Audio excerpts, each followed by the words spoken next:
تو عجیب سی ایک اداسی سی اور ایک عجیب سی چیز آنے لگتی ہے جس کی کوئی وجہ بھی نہیں ہوتی، نامعلوم سی وجہ ہوتی ہے. ہوتا ہے آپ کے ساتھ؟ اس کی کیا ریزن ہوتی ہے؟ کوئی بتائے گا؟ مثلا میرے جیسا مصروف بندہ سوچ نہیں سکتا فارغ ہونے کا، لیکن اس کے باوجود میرے دل کی کیفیت بھی یہ ہوتی ہے. تو ایسا کیوں ہوتا ہے؟ اصل میں یہ شیطانی وسوسے ہوتے ہیں، اور ہم میں سے ہر ایک کے پیچھے وہ لگتا ہے. وہ دیکھتا ہے ادھر سے بھی نہیں پکڑا جا رہا، ادھر سے بھی نہیں، ادھر سے اور کچھ نہیں تو اداس ہی کر دو. تو غمگین رہے گا تو کوئی جوش جذبے سے تو کام نہیں کرے گا نا بندہ، ہے نا. اس کو فوراً سوچتی ہوں، اللہ تعالیٰ ہی دل میں ڈالتا ہے کہ یہ تو شیطان کی طرف سے. شیطان خوف دلاتا ہے، شیطان غمگین کرتا ہے بندے کو.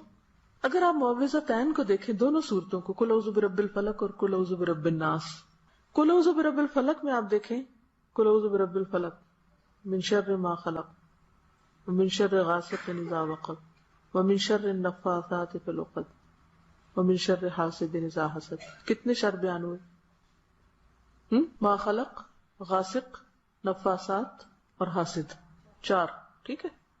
اب دیکھیے قل اعوذ برب الناس، ملک الناس، الہ الناس، من شر الوسواس الخناس الذی یوسوس فی صدور الناس من الجنۃ والناس. کتنے شر بیان ہوئے ہیں؟ من شر الوسواس الخناس. شر کا لفظ کتنی دفعہ آیا؟ ایک دفعہ. الفلق میں 4 دفعہ آیا اور یہاں 1 دفعہ آیا. وہاں اللہ کی صفات کتنی آئی ہیں؟ قل اعوذ برب الفلق 1 دفعہ، رب الفلق آیا. اچھا اس میں کیا ہے؟ قل اعوذ برب الناس، ملک الناس، الہ الناس. 3 صفات اللہ کی آئی ہیں. اور پھر کیا کہا گیا؟ من شر الوسواس الخناس. اچھا اب آپ غور فرمائیے کہ قل اعوذ برب الفلق، ایک رب، اور جتنے بھی شر ہیں ان سب کے لیے بس وہ رب کا لفظ کافی ہے. رب کافی ہے میرے لیے، حسبی ربی جل اللہ. اچھا جب شیطان کی بات ہوئی تو رب کی کتنی صفات بیان ہوئی؟ قل اعوذ برب الناس، ملک الناس، الہ الناس.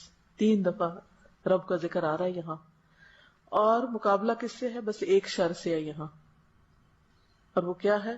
وسواس الخناس الذی یوسوس فی صدور الناس من الجنۃ والناس. اس سے کیا پتہ چلتا ہے کہ یہ جو شر ہے نا، کس کا؟ شیطان کا. یہ بہت بڑا شر ہے. ہم اس کی حقیقت کو عام طور پر ریئلائز ہی نہیں کرتے، سمجھتے ہی نہیں. ہم اس کو سمجھ ہی نہیں پاتے. ہم کبھی کسی کو بلیم کر دیں گے، کبھی کسی کو، کبھی کسی کو. حالانکہ یہ جتنی نیگیٹیوٹی ہے ہمارے اندر وہ ساری شیطان کی طرف سے آتی. قرآن پاک میں آتا ہے انما النجوى من الشیطان. یہ سرگوشیاں بھی شیطان کی طرف سے. انسان کے اندر وہ پریشانی ڈالتا ہے تو انسان خسر بسر شروع کر دیتا ہے. اس کے کانوں میں بات، اس کے کانوں میں بات، اس سے غیبت، اس سے چگلی، اس کے پیچھے بات، اس کے. تو آپ کو اس کی انٹینسٹی محسوس ہو رہی کہ نہیں ہو رہی؟ تو جب آپ بلا وجہ اداس ہونے لگے تو فوراً کیچ کریں دشمن کو. اچھا تمہیں اور کچھ نہیں ملا، اب مجھے تم پریشان کرنے چلے ہو. میں نے نہ پریشان ہونا، نہ غمگین ہونا، نہ دکھی ہونا، کچھ بھی نہیں ہونا. میں اپنے رب کی پناہ میں آ رہی ہوں. اور یہی پڑھنا شروع کر دیا، قل اعوذ برب الناس. اچھا خوف کس کا آتا ہے ہمیں؟ اداس کس سے ہوتے ہیں؟ تو مدد کے لیے کون چاہیے؟ رب چاہیے.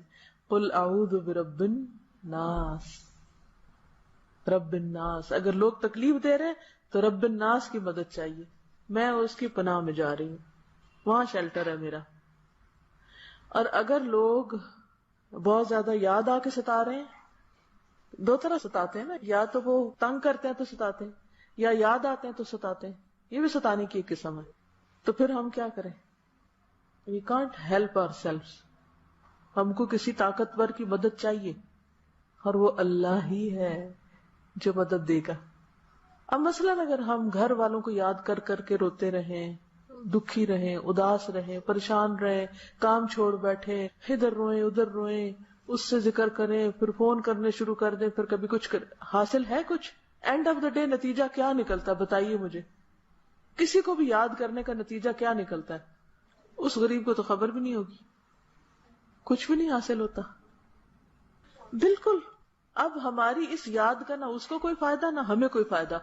فائدہ کس کو ہوا یہ بتائیے؟ شیطان کو فائدہ ہوا. اس نے ہٹانا تھا، ہمیں ڈسٹریکٹ کرنا تھا، وہ کر گیا، وہ کر کے چلا گیا اور ہم اس کے پھندے میں آ گئے. اور کیا ہوتا ہے؟ اصل تو اس کا کام یہ ہے کہ جس مقصد کے لیے آئے ہیں ہم وہ نہ پورا کریں، اس میں ہم ناکام ہو جائیں. اگر کام کرنے آئے تو کام نہ کریں، اور اگر ہم پڑھنے آئے تو پڑھیں نہیں، اور جیسے آئے ویسے کورے کے کورے چلے جائیں. بعض اوقات ہم ناشکری بھی کر بیٹھتے ہیں کہ مجھے کہاں لا بٹھایا، میرا تو دل ہی نہیں لگتا یہاں.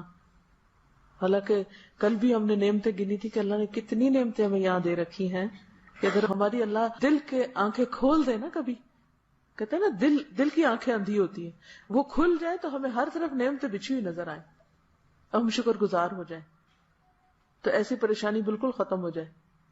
تو اب آپ دیکھیے کہ جب آپ یہ دونوں صورتیں پڑھیں نا صبح شام 3 دفعہ، تو ذرا سا سوچ کے پڑھا کریں. قل اعوذ برب الفلق من شر ما خلق ومن شر غاسق اذا وقب ومن شر النفاثات في العقد. ابھی جو غاسق ہے ہمارے بس میں ہے؟ غاسق ہے کیا؟ پہلے تو یہ مجھے بتائیں. اندھیرا بس میں ہے ہمارے؟ کیا ہم اندھیرا نہ آنے دیں؟ نہیں نا، ہمارے بس میں نہیں. اب اندھیرا آتا ہے دل بھی گھبراتا ہے، اندھیرا آتا ہے ڈر بھی لگتا ہے، اندھیرا آتا ہے اداسی بھی آتی ہے، اندھیرا آتا ہے اور بھی سانپ چور بچھو کئی خرابیاں. اداسی کا اٹیک زیادہ کب پڑتا ہے؟ اندھیرے میں ہی پڑتا ہے، اکیلے میں. تو دن بھر تو ہم ادھر ادھر مصروف رہتے ہیں، اس وقت ہمیں خوف بھی آتا ہے، ہمیں غم بھی آنے لگتا ہے، ہم پریشان بھی ہونے لگتے ہیں، یادیں بھی بہت ستانے لگتی ہیں. تو اس وقت کہا کریں من شر غاسق اذا وقب. اچھا ومن شر النفاثات فی العقد، یہ ہمارے کنٹرول میں ہیں نفاثات؟ کون ہوتے نفاثات؟ جادوگرنیاں یا جادوگر یا جو بھی جادو کے کام کرتے ہیں. ہے ہمارے پاس میں کہ ہم ان کو پکڑ لیں جا کے کہ تم نہیں کرنا میرے خلاف کچھ؟ تو اس کے لیے پھر ہم کس کی مدد لیتے ہیں؟ اللہ کی. اچھا حاسد، کیا ہم حاسدوں کو پکڑ سکتے ہیں؟ ہمیں تو یہ بھی نہیں پتا کون کون کر رہا ہے، کون کون ہمارے پیچھے لگا ہوا ہے، ہمیں تو یہ بھی نہیں خبر. اچھا کبھی پتہ چل بھی جاتا ہے، کیا کر سکتے ہیں ہم؟ کچھ کر سکتے؟ کوئی ہمارے خلاف ذرا سی بات کر جاتا ہے نا، پھر ہمارا حال کیا ہوتا ہے؟ وہ حاسد تو کہہ کے چلا گیا، ہمارا کیا حال ہوا؟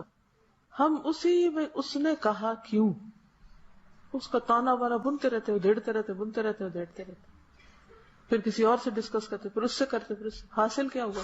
نتیجہ کیا نکلا؟ کچھ بھی نہیں. وہ اندر ہی گھیرا کر لیتے ہیں، اپنا ریموٹ دوسرے کے ہاتھ میں نہیں دینا کہ وہ ہمیں پپٹ بنا لیں، جدھر وہ ہمیں رلا دیں کبھی اور کبھی ہنسا دیں اور کبھی ہم نہیں. ہم اپنی عقل سے سوچ کے کریں جو بھی کریں. تو بس یہ ہے کہ بہت سے شر خرابیاں ہمارے ہاتھ میں ہے ہی نہیں، ہم ان کا مقابلہ بھی نہیں کر سکتے، ہم ان کو پکڑ ہی نہیں سکتے، ہم ان کو پوچھ ہی نہیں سکتے، ہم ان کو سزا بھی نہیں دے سکتے جو قوتیں ہمارے خلاف کام کر رہی ہیں. تو پھر ہم سوچ سوچ کے نحال کیوں ہوں؟ ہم کیوں نہ اپنا کام کریں جو کرنا ہے ہم کو، ساری توجہ اس پہ لگائیں.